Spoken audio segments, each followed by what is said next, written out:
कभी भी अपने आप को, आपको जो चीज़ें आती हैं बताने में या दिखाने में गुरेज नहीं करना चाहिए, कभी नहीं, नेवर। क्योंकि आप जैसे, अच्छा एक चीज़ बताइए, एक साइकोलॉजी मैं बता रहा हूँ, शायद आप सब लोगों के साथ हुआ हो। कई बार यहाँ पे आपके टीचर पढ़ाते होंगे तो आपसे कुछ पूछते होंगे कि इसको कौन बताएगा, आप लोग जान रहे हैं लेकिन सोचते हैं कि कहीं गलत तो नहीं है या क्या है। उसके बाद जब वो आंसर बताते होंगे तो आप लोगों में से 10 में से 4 लोगों के यार दिमाग में यार यही तो आंसर मैं भी बताता। ऐसा होता है।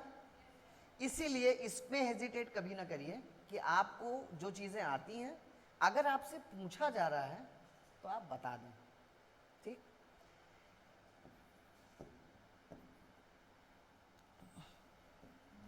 ये मैं कुछ ऐसी चीज़ें बता रहा हूँ, मैं आपको बहुत पढ़ा नहीं रहा हूँ क्योंकि मैं एक दिन के लिए आया हूँ, मैं कितना पढ़ा दूंगा आपको।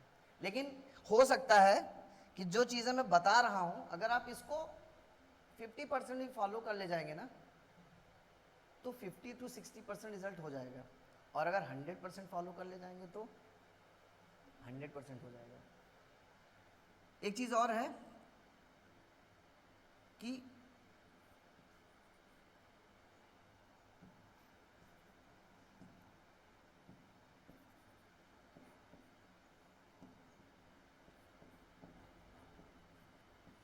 try to be make a good speaker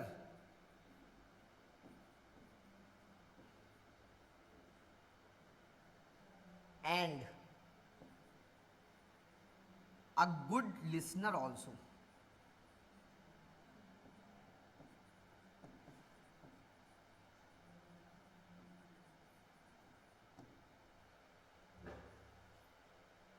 इस लाइन का मतलब आप समझ रहे हैं? बताएं, कौन बताएगा? एक अच्छे वक्ता भी बनिए, एक अच्छा सुनने वाला भी बनिए। पहले ये बनिए, ये सेकंड। अगर आप ये अच्छे बन गए ना, ये ऑटोमेटिक अच्छे बन जाएंगे, ठीक है। अच्छा, दूसरी चीज,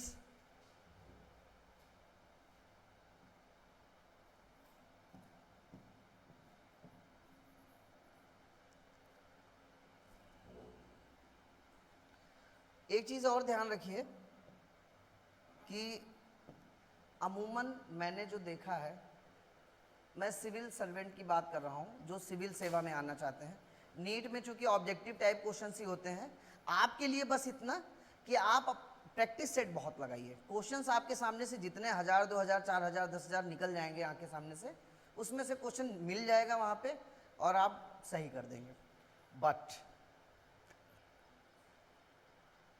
सिविल सेवा में अमूमन लोग उल्टी पढ़ाई शुरू करते हैं। पहले एक लूसेंट लाएंगे, पढ़ना शुरू करेंगे, फिर पता लगा कि उसमें से कुछ आया नहीं आया, फिर फेल कर गए, फिर उनको लगेगा यार पढ़े तो पूरा थे, रटे भी खूब थे, 400 पेज की है। मैं ये नहीं कह रहा कि लूसेंट खराब किताब है, नहीं, पढ़ना चाहिए। लेकिन देखिए 3 स्टेप में एग्ज़ाम्स होते हैं, प्रिलिमिनरी टेस्ट आपका, फिर मेंस वाला पेपर, फिर इंटरव्यू। आप इंटरव्यू और मेंस ये साथ में लेके चल सकते हैं। इंटरव्यू क्या होता है? इंटरव्यू सिर्फ यह होता है, देखिए इंटरव्यू में आपके नॉलेज से लेना देना उनको कुछ नहीं है। क्यों? क्योंकि आप मेंस पास करके आए हैं, तो यह अपने आप में इस चीज़ का प्रमाण है कि आप अच्छे स्टूडेंट हैं। But you are a good and attractive person also, इसके लिए आपकी पर्सनैलिटी टेस्ट होगी। देखिए एक याद करके लिख दिए, नंबर पा गए, पास हो गए, वो दूसरी चीज़ है। लेकिन क्या आप अच्छी पर्सनैलिटी हैं? क्या आप आपके अंदर क्या एक अच्छा व्यक्तित्व है? क्या आप एक अच्छे वक्ता हैं? क्या आप एक अच्छे लिसनर हैं? क्या आपके अंदर संवेदनाएं हैं? क्या आपको खुशी में खुशी और दुख में दुख महसूस होता है या नहीं? अगर आपके अंदर सेंसिटिविटी नहीं है तो आप कैसे अच्छे सिविल सेवक कैसे बनेंगे? नहीं बन पाएंगे। बाढ़ आ रही है, लोग मर रहे हैं, आपको लेना देना ही नहीं है, तो ये मतलब सेंसिटिविटी नहीं है इसका मतलब, तो आप अच्छे प्रशासक नहीं हो सकते। आप अच्छे स्टूडेंट हो सकते हैं, पढ़ के पास कर लेंगे, लेकिन पर्सनैलिटी आपकी कैसे बनेगी? आपकी संवेदनाओं को देख करके, आपकी चाल ढाल, बातचीत करने का तरीका, है ना। साथ ही एक चीज़ और ध्यान रखिएगा, अपने स्वास्थ्य पे बहुत ध्यान दीजिएगा। देखिए अमूमन लोग कहते क्या हैं, पढ़ाई पे फोकस, ऐसे आप लोगों को बहुत सारे लोग दिखे भी होंगे, पढ़े और बीमार हो गए और फिर फेल हो गए, ऐसा होता है। आप हेल्थ पे टाइम दीजिए। मैं ये नहीं कह रहा कि आप जिम जाइए, मैं ये नहीं कह रहा कि आप 5 किलोमीटर दौड़िए, नहीं, लेकिन इतना कर सकते हैं, क्योंकि सिविल या किसी भी इस तरीके की प्रतियोगी परीक्षाओं की तैयारी करते समय अमूमन लोग इतना समय नहीं दे पाते। फिर भी आप 3-4 चीज़ें कर सकते हैं। जैसे एक टाइम सेट करिए, आप उठेंगे कब आप अपने डेली रूटीन जो है, नहाएंगे कब, ब्रश कब करेंगे, खाएंगे कब, पढ़ेंगे कब, इसका एक टाइम फिक्स कर लीजिए। यह फिक्स कर लीजिए कि एटलीस्ट हॉबी वाला मैंने बताया है, उसको अपने डेली रूटीन में शामिल करिएगा। मतलब आप शायरी अगर आपको पसंद है तो आधे घंटे शायरी आप देखिए, लिखिए, सुनिए, इस टाइप का। अगर आपको क्रिकेट देखना पसंद है या खेलना पसंद है तो 5-5, 7-7 ओवर का मैच एक खेल डालिए, एक दिन में एक बार। अब ये नहीं कि पता लगा कि हॉबी पे ही पूरा फोकस कर दिए, तब फेल कर जाएंगे। फिर आप हॉबी को आपको सेंसिबली देखिए, आप रूटीन में ले रहे हैं, इसका मतलब है कि आप उसके फैन हैं, वो आपके लिए इम्पोर्टेंट है। लेकिन आप उसी पे पूरा फोकस कर देंगे तो पढ़ाई छूट जाएगी, आप फेल कर जाएंगे। ये मत करिएगा, टाइम दीजिए। तो आप लोगों में से भी बहुत सारे लोग रस्सी कूद ये कर सकते हैं, वॉकिंग कर सकते हैं, कुछ ना करें, एक रूटीन बना लें कि मैं 10 मिनट टहलूँगा। सुबह हो सकता है, शाम हो सकता है, ये रूटीन। ये ज़रूरी नहीं कि आप 4 ही बजे उठेंगे तभी चलेंगे तभी आपका सेहत बनेगा, ऐसा कुछ नहीं। आप सुबह चलें, सुबह चल लें, बहुत अच्छा। नहीं चल पाएँ तो शाम को जब धूप कम हो, उमस कम हो, तो आप चलें, थोड़ा सा चलेंगे, आपके शारीरिक एक्टिविटी रहेगी जब, तो फिर आप सुस्त नहीं होंगे, हमेशा फ्रेश रहेंगे, हमेशा एक्टिव रहेंगे, तो ही आप परफॉर्म कर पाएंगे। इसलिए हेल्थ पे फोकस करिए। हाँ, मैं रिटर्न वाला बता रहा था, तो आप इंटरव्यू, क्योंकि इंटरव्यू में ये मैं नहीं कह रहा कि आप बहुत सुंदर रहेंगे तभी आप पास होंगे, लेकिन ये ज़रूर है, ये एक साइकोलॉजी है कि अगर आप थोड़े हेल्दी हैं, थोड़ा अच्छे लगते हैं, सुंदर हैं, तो ये तो है कि सामने वाले को भी अच्छे लगेंगे। इस पे आप थोड़ा बहुत काम करिएगा। दूसरी चीज़ मैं ये कह रहा था कि दुनिया में क्या हो रहा है इस समय, इसकी जानकारी आपको होना चाहिए, है ना। ये भी एक पॉइंट है, इम्पॉर्टेंट है कि करंट इश्यूज जो हैं सारे चीज़ों से, आप पॉलिटिकल मान लीजिए फील्ड छोड़ भी दीजिए, कौन प्रधानमंत्री बन रहा है, कौन राष्ट्रपति बन रहा है, वो मान लीजिए थोड़ा बहुत चल भी जाए। मैं चाहूँगा 10-5 मिनट आप लोग और इधर फोकस करिए, उसके बाद मैं भी जाना चाहूँगा यहाँ से। तो करंट इश्यूज़ में इकोनॉमी में क्या फ़र्क आ रहा है, खेल खिलाड़ियों में कौन सा पदक कौन जीत रहा है, या इस तरीके से समझिए कि अगर किसी एक देश में कोई समस्या आ रही है तो उससे इंडिया पे क्या फ़र्क पड़ सकता है या पड़ रहा है। ये इश्यूज़ को आप हमेशा कनेक्ट रहिए। आपके पास गूगल है, आप उससे पढ़ सकते हैं, बहुत सारे ऐप्स हैं करंट अफेयर्स के, कोई एक चूज़ कर लीजिए जो आपको अच्छा लगे, पढ़ डालिए। मैगज़ीन को एक सेलेक्ट कर लीजिए, पढ़ने का मन हो तो मैगज़ीन पढ़ डालिए, या न्यूज़पेपर पढ़ लीजिए। न्यूज़पेपर में एक संपादकीय का पृष्ठ होता है, वो पढ़िए। वो जब आप पढ़ेंगे तो उससे आपकी भाषा अच्छी बनेगी, लैंग्वेज अच्छी आ जाएगी। जब आपकी भाषा अच्छी आएगी तो फिर आप आंसर राइटिंग अच्छी करेंगे। मैं बता रहा था कि आप मेंस और इस इंटरव्यू की तैयारी एक साथ करिए, यहीं से शुरू करिए। आप पीटी की तरफ तो बाद में जाइए। जब आप मेंस का सिलेबस पढ़ लेंगे और चीज़ों को आप चारों तरफ देखते रहेंगे, जानते रहेंगे, मैगज़ीन पढ़ते रहेंगे, पीटी उटी पास कर जाएंगे, ऐसे ही पास कर जाएंगे। उसके लिए आपको एक्स्ट्रा एफर्ट की ज़रूरत नहीं पड़ेगी। 1 महीने आप थोड़ा सा लग जाएंगे, पुराने मॉडल पेपर और ये सब पुराने पेपर्स पढ़ लेंगे, हो जाएगा। लेकिन अगर आप उल्टा पढ़ाई शुरू किए कि पहले लगे लूसेंट पढ़ लें, फिर ऑब्जेक्टिव टाइप, पता लगा मान लीजिए बाई गॉड ग्रेस आप पीटी पास भी कर गए तो मेंस फेल कर जाएंगे। तो अल्टीमेटली गोल आपका पीटी पास करना थोड़ी है, सिलेक्शन लेना है। तो इसलिए मेंस पढ़िए, पहले मेंस पढ़िए, इंटरव्यू की भी तैयारी साथ साथ करिए, आंसर राइटिंग करिए। आंसर राइटिंग के लिए आपको एक अच्छे भाषा की आवश्यकता होगी। आप लोगों में से कोई इंग्लिश मीडियम है या सारे हिंदी मीडियम है? कोई है जो इंग्लिश मीडियम हो? मैं नीट की बात नहीं कर रहा हूँ, नीट में तो रहेगा ही, मैं सिविल की बात कर रहा हूँ। कोई नहीं है तो हिंदी मीडियम ही है, तो आप संपादकीय पृष्ठ पढ़िए। उसकी जब आप 10 दिन पढ़ेंगे, और पढ़ने का मतलब बाकायदा हाइलाइटर और पेन लेके पढ़िए, आपको नए नए शब्द मिलेंगे। धीरे धीरे आप 1 महीने जब लगातार पढ़ लेंगे तो आप महसूस करेंगे कि आपके पास एक अच्छी डिक्शनरी हो गई है। डिक्शनरी का मतलब वो डिक्शनरी नहीं, आपके पास अच्छा शब्दकोश हो गया है। आप अच्छे शब्दों का चयन लिखने में कर सकते हैं, है ना। और एक चीज़ यह भी ध्यान रखिए, कुछ भी लिखिए, कम से कम 200-400 शब्द तो रोज़ लिखिए। चाहे आप मेंस का पेपर ले आइए, उसी को लिखिए, चाहे आप अपने मन से अपना डायरी मेंटेन करिए, कुछ भी लिखिए, कुछ ना कुछ, या किसी मुद्दे पे लिखिए, या न्यूज़पेपर को पढ़ लीजिए, उसी टॉपिक को आप अपने डायरी में लिखिए, टॉपिक को, उसके बाद अपने मन से पढ़िए। इस तरीके की चीज़ें आप कर सकते हैं, ठीक है। तो बस, अच्छा, तो मैं ये चाहूँगा कि आप लोग इस चीज़ को हॉबी में, मतलब अपने रूटीन में शामिल करेंगे। लिखना, चाहे आप कुछ भी लिखिए, पेपर का वो पढ़ लीजिए, संपादकीय का टॉपिक लिख लीजिए, अपने टॉपिक अपने मन से लिख डालिए, जो भी लिखना हो आपको लिख डालिए। अच्छा, तो ये कर सकते हैं। तो मुझे लग रहा है कि मैं 9 पे नहीं ख़त्म करता हूँ, एक 10वां बिंदु भी लिख देता हूँ, उसके बाद फिर हम इसको कंप्लीट करते हैं। 10th पॉइंट ये है, सबसे इंपॉर्टेंट, हाँ पी लेंगे, सबसे इंपॉर्टेंट पॉइंट है ये, सबसे इंपॉर्टेंट पॉइंट है ये।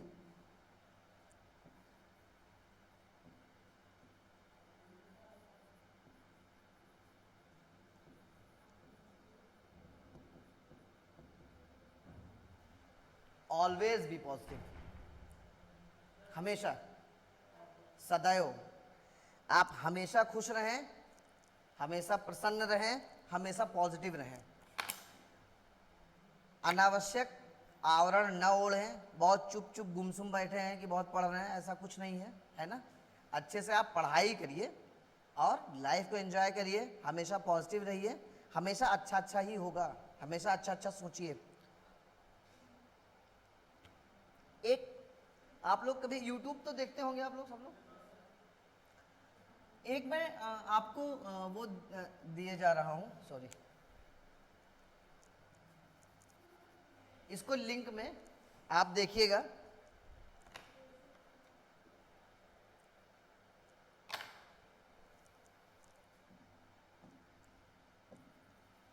इसको लिंक में देखिएगा। मुझे पर्सनली जब मैं बहुत परेशान होता हूं तो मैं देखता हूं,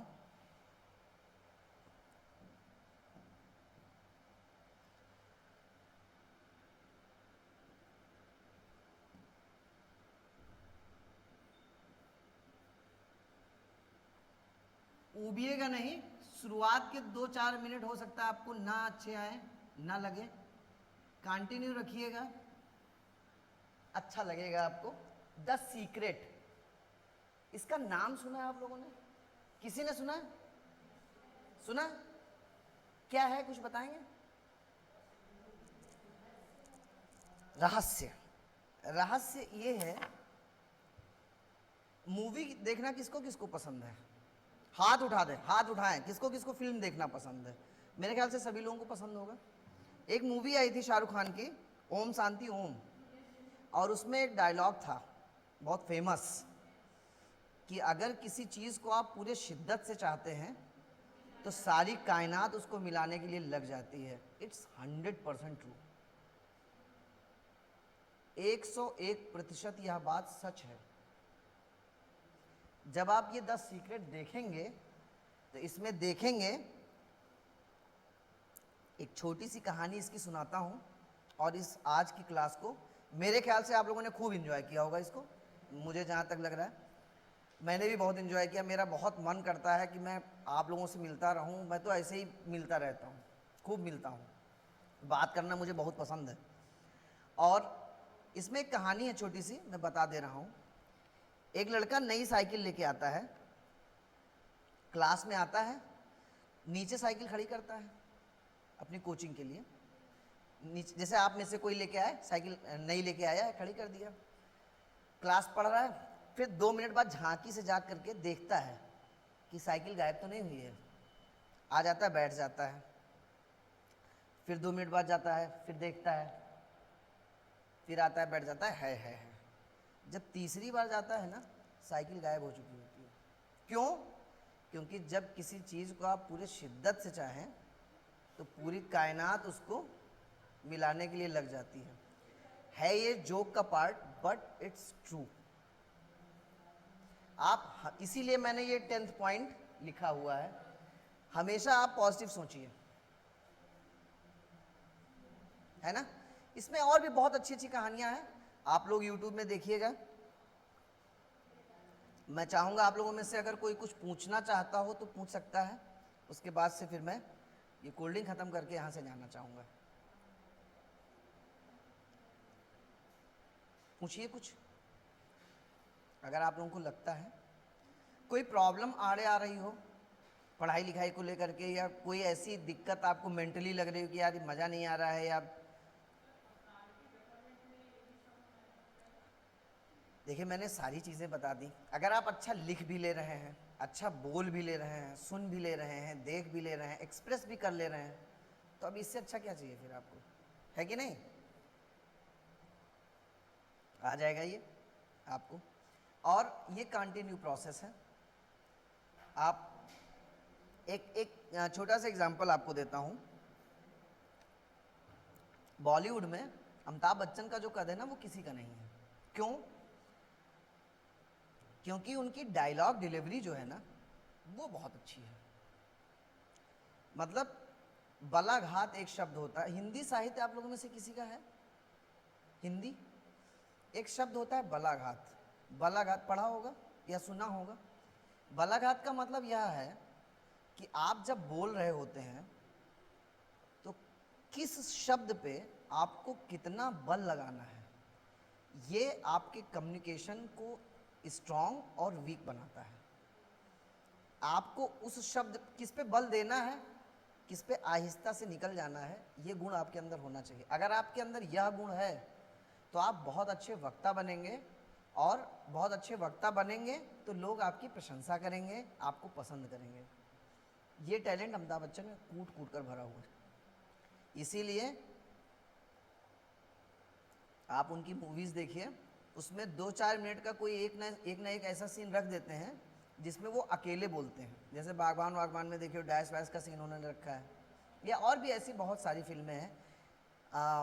मोहब्बतें में है, अकेले बोलते हैं।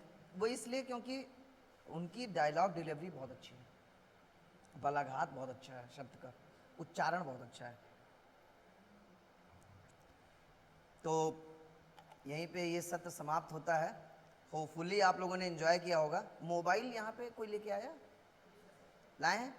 मैं आप लोगों के साथ एक ग्रुप फोटो चाहूँगा, अगर आप लोग यहाँ आ जाएं तो आ जाइए, या मैं ऐसे हो जाऊं और इधर से कोई खींच ले।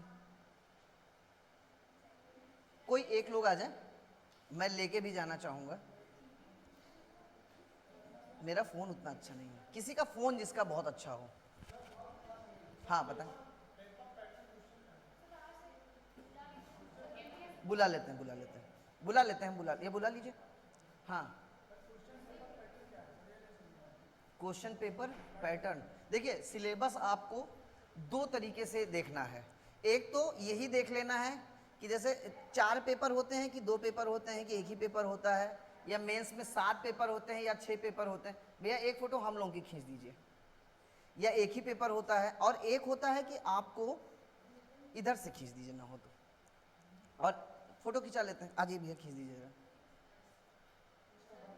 बंद कर दीजिए, इधर आ जाए।